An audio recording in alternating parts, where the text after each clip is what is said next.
And it's on, right?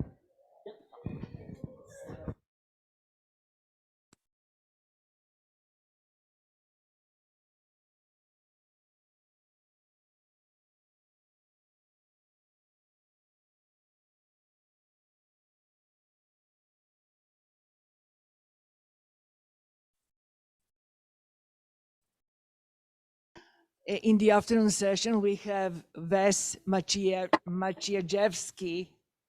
or Maciejewski. Maciejewski. Maciejewski. Mm-hmm. From Red Deer Polytechnic. He is our own, that's what I learned because I don't know Wes, but I learned that he is our own Canadian, then he lived for some time in the United States, and then he came back to Canada, and he will say if that's not true, but he will be our last speaker for the day, and after that we will have a panel discussion with all the speakers. Go ahead, Wes. Great. Thanks first to the organizers for inviting me. I'm deeply honored to be the youngest in the old guy ranting about mathematics club. Sorry, Frederick already took that joke, but I've had it in my back pocket. I had to use it. So I am Wes Maciejewski. I am at Red Deer Polytechnic now. I've traveled a bit. I've had a few positions here and there. Did my PhD at Queen's with Peter. It was in mathematics, but I spent most of my time in mathematics education. I did a postdoc in math at UBC, and then another postdoc at UBC in undergraduate education. Then I moved on to some faculty positions, New Zealand and then in California in math education. And I've spent much of my time in the last few years teaching these content courses for future teachers, these mathematics content courses for future teachers.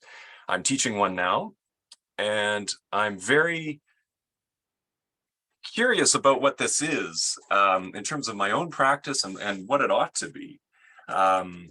So that's what the focus of this talk will be my current evolving thoughts on this type of mathematical experience for future teachers. And here I am right now, well, not right now, but at my current institution, which is Red Deer Polytechnic. And I mention it because it's fairly new. It used to be Red Deer College, but they've taken on this Polytechnic name. No one's quite sure what that means, but we do offer a Bachelor of Education degree. Oh, someone says, we lost your video. It is frozen, but we can see your slides. Oh, okay. If I advance the slide. It's working. Yeah, it advances. Yeah, I don't know why that video has stopped. I can actually see the Fields Institute there. Yeah, so if you need to remember what I look like, you can look on the screen on the right, but otherwise the action is taking place on the left here. Okay, I don't know, you don't even have to put my image up, just maybe mirror the slides on both screens, because it's eerie. Okay, anyhow, so these courses that I'm thinking about and that I'm currently teaching are for future elementary teachers. Okay, and the more and more I get involved, the more, I'm convinced that this is where the action's at, that this is where we ought to be devoting our energy, and I hope to convince you of that fact. And so there's many results out there in the education literature on the impact on students' mathematical learning from the elementary teacher. And what we see is that future elementary teachers, those studying in a Bachelor of Education, tend to be fairly math anxious and avoidant of math. And we know this is not particularly a favorable thing because anxiety correlates negatively, for example, with teacher efficacy. And recent work has looked at the mathematics learning of girls in particular and all children, that it's hindered by math anxious teachers. So this is something that we have to be cognizant of with our own undergraduate education students, okay? And you can find various results that indicate different things. But generally, poor experience with mathematics in the early grades tends to predict later mathematics achievement in some way. And what I have in mind, there was this study, and I can't find the reference for it, but it was from Tennessee, this Tennessee long-term value added study, and it looked at just having one negative experience early on in a student's education can really, it can put them on the lower track in terms of like course completion and overall mathematics completion in high school. And just pouring through the literature over the last few days, there's all sorts of different research looking at this topic in different time frames and what have you. And it's interesting to dig into. But on the other hand, a strong start with math can set students up for future success. So we really ought to be thinking about elementary teachers and what they bring to their classrooms, what sort of mathematical experiences they offer and what they can bring and their backgrounds, and think about that in terms of the entire ecosystem of mathematics education, okay? And so I put here, directing our informed efforts to the mathematical education of future teachers. Elementary teachers in particular can have widespread effects on mathematics learning for all people. Okay, so I choose to focus on elementary teachers today, partly because, well, as we saw from the other presenters, secondary is often the focus. But if you look at like the degree requirements, secondary degrees, as we've heard from the other presenters, they tend to involve at least a minor in mathematics. So there's a lot of concurrent degrees. So for example, at the University of Alberta, you can take a science degree in math and also attain a B.Ed at the same time. There's like more sequential offerings, so you can take your BSc and then a 2-year B.Ed after, things like this. So the secondary track, I think some of the factors that I'll be talking about today are kind of already taken because, or already addressed in that secondary track, just because the students are selecting for that. So they tend to have an affinity towards math, and so that if they choose that path, these other factors are already taken care of because of just by virtue of who the students are in secondary. But let's turn our focus to elementary. And I started digging around. I wrote many of you, I wrote mathematics education faculty across the country the other day, and I haven't had the chance to thank all of you for responding. But it was a really interesting responses came in. There are no standards across the country for what a B.Ed student that chooses to go into elementary requires for math courses. I thought that the typical structure was that B.Ed students had to take one math course, a content course, I'll call it, and one methods course, or at least one methods course, talking about the teaching of mathematics or like the provincial curriculum in whichever province the university is located in, this and that. But it turns out that's not actually the case. Some, including my own institution, require no math classes at all, or no methods courses. Others require, like the University of Moncton, require quite a few courses, which they just revised, apparently. So it would be interesting to dig further into that. But it really is the case that these are all over the map. There are no universal standards for what courses are required of B.Ed students to teach elementary. Now, this could be said for any subject, not just mathematics. You know, there's no social studies requirement. They're not required to study history typically. But once they're certified with their B.Ed and have their, for example, Alberta teacher's certificate, they can go on and teach math. Okay. And so that's why I'd like to focus on this. And in particular, I want to focus on these courses, what a content course is and what a methods course is, and how they kind of relate and where they should belong and what type of experiences we ought to offer our students. So here's some examples. Here are all the math ed courses that we offer at Red Deer Polytechnic. This is Math 260. This is the one I teach currently. So this is about critical thinking and problem solving, tools for problem solving, numeration systems, et cetera, et cetera. a lot about numbers and all this type of thing. Okay. And then we have the more methods courses. So if you look at 2802, this is where they look at the provincial curriculum and talk about how they might incorporate that into their classrooms and their practices and this and that. And there's another exciting course taught by a colleague, who I don't know if he's in attendance or not. It's numeracy. And so this is more of a kind of a mathematics explorations course, and it sounds quite interesting. It's quite a vague description, but what goes on in the class is pretty interesting. One thing I'd like to highlight is in the course description for Math 260. This is very typical of all universities that offer courses like this. The note, this course is restricted to elementary education students. I think this is important. There's kind of this implicit recognition that this isn't a real math course, that this shouldn't count towards any sort of other degree other than elementary education, because what they're doing in that course, whatever it is, it's not quite math, so we can't count it. And I think that's largely the attitude at any university. Okay, so this content course,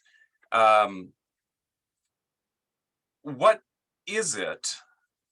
That's not quite clear, right? If you were to look into a calculus course, if you were to, take out your calendar and say, oh, this is the third week of the semester, and you show up at Brock or University of the Fraser Valley or Red Deer Polytechnic or something, and you open a door to a calculus room, you can be fairly confident that they're going to be doing the product rule on that day.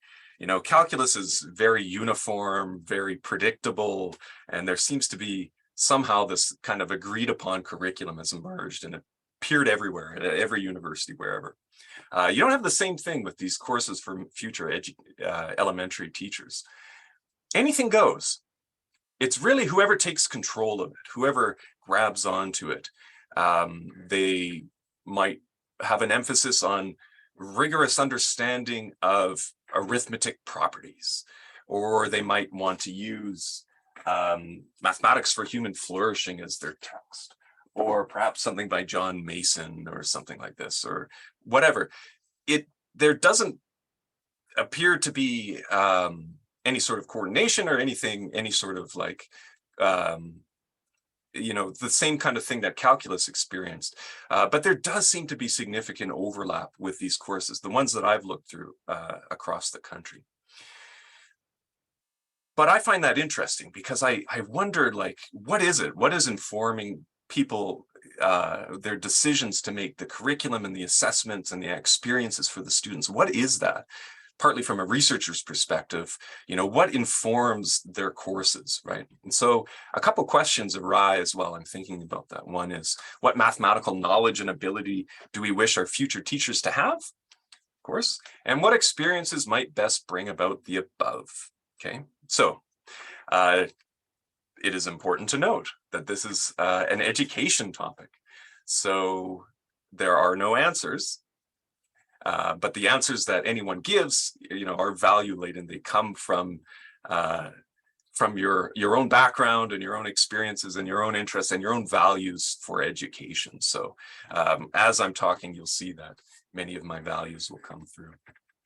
Okay, so to answer these questions, we could look at some of the kind of theoretical frameworks in the literature. And I think two of the most pervasive are mathematical knowledge for teaching.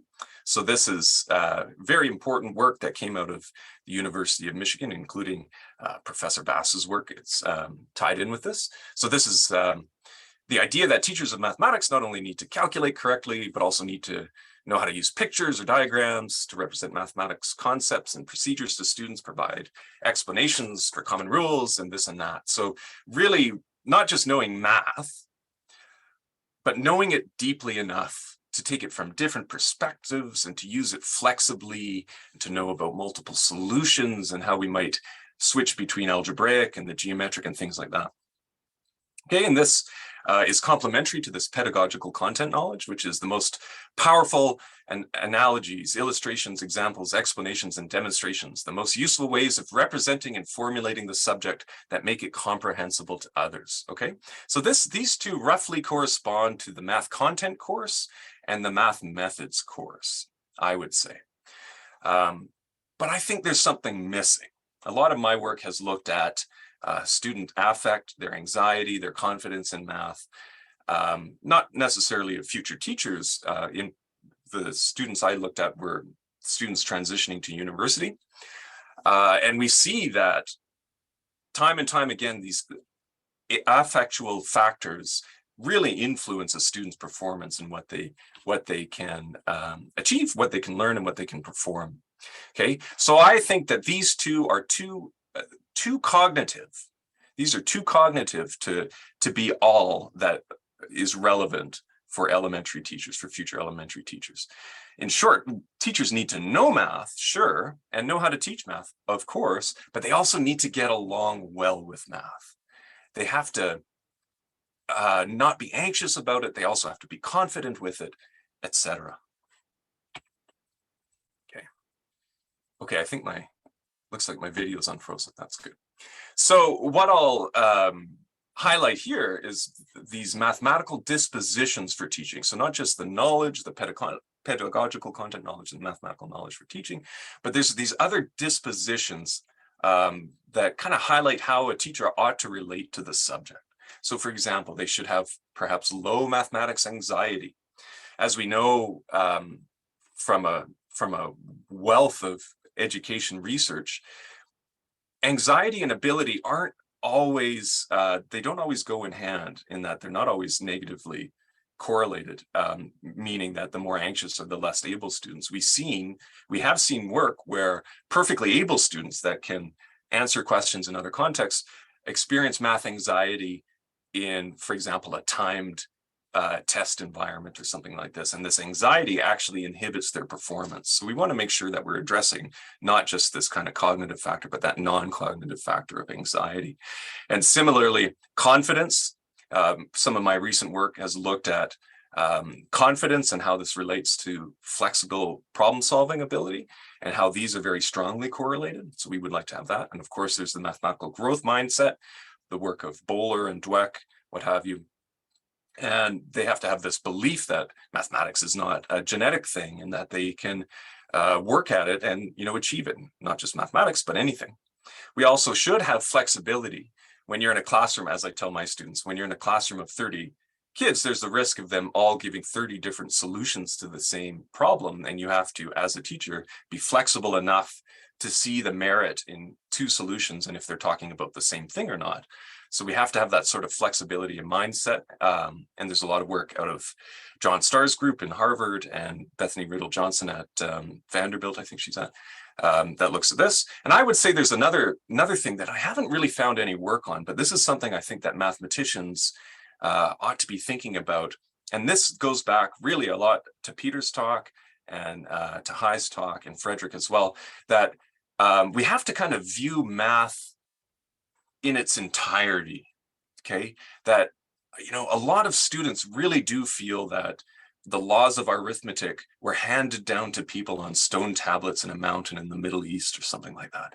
That it is the way it is because that's math. That's the way it is. We have exponent properties because that's math, but they don't see that things came out of our bodies and our languages and our cultures, and we created math because of the way we communicate and the way we interact and the way we enumerate and things like this.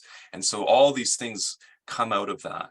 And not only that, the mathematics we see now isn't the mathematics that was around 100 years ago or 150 years ago, where pictures sufficed as proof. Pick up some of Newton's work and look at what he did. It's unrecognizable relative to what we're doing now. And not only that, if we advance our calendar 100 years, the math we'll be seeing then is going to be different. Okay, so we need to be acknowledging this kind of evolving nature of mathematics. Okay, can we do that though? Can we do things in our classroom that are going to address some of these non-cognitive factors? I think we can. One of my big veins of research is in procedural flexibility. I acknowledge that conceptual knowledge is very important. I think that it gets too much airtime in the research literature relative to procedural knowledge. In practice, I think K to 16 is largely procedural. This is kind of bad as it is right now, but it doesn't have to be. It doesn't have to be rote procedural. We can teach procedures in ways that lead to more conceptual knowledge. And this is the work, for example, that comes out of Bethany Riddle Johnson's lab. Here on the right, this is actually from one of my calculus courses and from a calculus study I did at UBC and again at San Jose State, where we have students solve problems. This is finding a derivative of a rational function, and they're told which rule they have to use. So they have to use the quotient rule first, and then they have to, do polynomial division and then the power rule. And not only that, they do them side by side, and then they compare and they comment on which one was better in whatever sense better might mean to the students. This one's more efficient, this one's less error prone, what have you. And by having students solve problems multiple times and compare the solutions, they develop their own, not surprisingly, I should say, they develop flexibility of mind, that they can start experiencing firsthand that, yeah, any mathematical problem has a multitude of solutions, even if it has the same right answer. And for middle school work, there's a lot out of John Starr's group that does very similar things. Okay. So let's see, I think we're still okay for time. I wonder where this mathematics content course for future teachers should be located and who should be teaching it. Should be in a math department or in a education faculty, because I've seen some institutes where that math course, it's kind of not entrusted to mathematicians, but the math educators take hold of it. Okay, so let's look. The math department, the good is that mathematicians can place school mathematics in that broader ecosystem of math. Okay, they can see, like Hai did in his talk, where it's located. Like, why should we even care about the Pythagorean theorem? Where does that fit in? Well, actually, that's like the confluence of geometry and algebra. And not only is it a one-off thing about right triangles, it's also related to like contemporary work in the Langlands program and things like this. And mathematicians can generally see where the elementary topics fit into this very bigger and broader conversation. I would say the bad, though, and you can call me out on this if you'd like, that mathematicians still tend to be Platonists. They still think that math is this thing written into the universe that they're discovering, and tend to kind of downplay the human aspect of it. I know that's not a universal truth, but that is my experience. And, meet you out by the bike racks after the talk if you want to talk about this. They also tend to emphasize or overemphasize rigor and precision over the human aspects of math. When we do math, when we read math, it tends to be very rigorous and very tight. But when we do math as mathematicians, it tends to be very experimental and more of a scientific approach than a mathematical approach. I'm sure many of you mathematicians have written some quick Python code to kind of give you increased faith in one of the conjectures you're working on. And we kind of lose that in this sheen that we put on our courses of rigor and precision. Okay, education faculty, I think the good in terms of what they can offer such a math course is that education faculty tend to be very good at recognizing mathematics as a human, sociocultural, historical practice, that it's something we communicate with. It arises from our bodies. There's no surprise why we're using base 10. It arises from our languages and our human interactions. Math is fundamentally a human activity. I would say one thing that might work against education faculty is that they tend to have limited experience with mathematics in the broad. And this can hinder being able to place mathematics, I think, in the broader context, and ultimately kind of lead to a narrowing of the curriculum, because if they're teaching future teachers and it kind of cycles through that, there's very little contemporary math brought in. And so we see what we're in today, where we're dealing with kind of antiquated topics from K to 12. And I think it's really because there's a lack of infusion of contemporary mathematics in this, in kind of that stream of work. Okay, so for my money, I would say that a content course ought to be located in a math department. But I think we have to, as Peter implores, do away with content. And I would shift the conversation from content courses to context courses, that we learn mathematics. Oh, this is kind of grammatically weird, but we learn mathematics to partake in this broader human activity, that it's not just this really dry exponent property stuff, but what we're doing is being human about things. This is the best we've done in terms of quantifying and understanding the world around us is mathematics. And we should really expose our students to that. So I'll put a caveat on that, that context course necessarily needs to be designed and enacted around student dispositions towards math. And I highlight two quotes here. Of course, I mentioned Mathematics for Human Flourishing. You all already know that that's going to be a real classic in mathematics literature, is that book. But we can look back in time to Bertrand Russell, for example, where he describes mathematics as this cold beauty of a statue. But he says here, without appeal to any part of our weaker nature, without the gorgeous trappings of painting or music, yet sublimely pure and capable of a stern perfection, such as only the greatest art can show. Shu says, sorry, I misspelled his name, even though it's right on the book cover there. By joy, I refer to the wonder of, or awe, or delight in the beauty of the created order. By transcendence, I mean the ability to embrace mystery of it all. There's a transcendent joy in experiencing the beauty of mathematics. If mathematics is for human flourishing, we must help others see its beauty.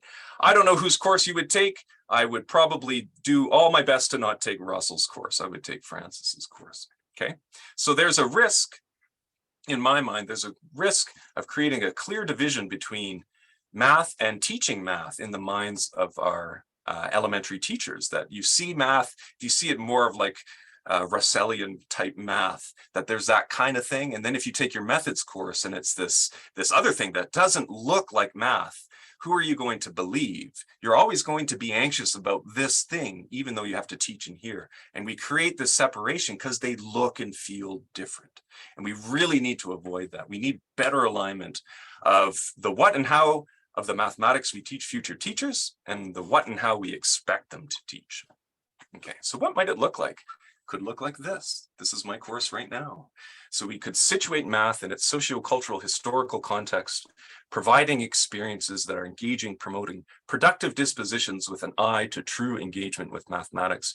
And there I mean like an introduction to rigor. You know, we're necessarily going to have to downplay some of the rigor that we all have grown accustomed to, but we do have to create an inviting space for these elementary teachers. And these are some of the things that we've gone through. We've developed this Sierpinski triangle, which is one of my favorite activities, where we could look at sequences and series and how, you know, cutting out triangles from this bigger triangle, how we can get sequences emergent from that.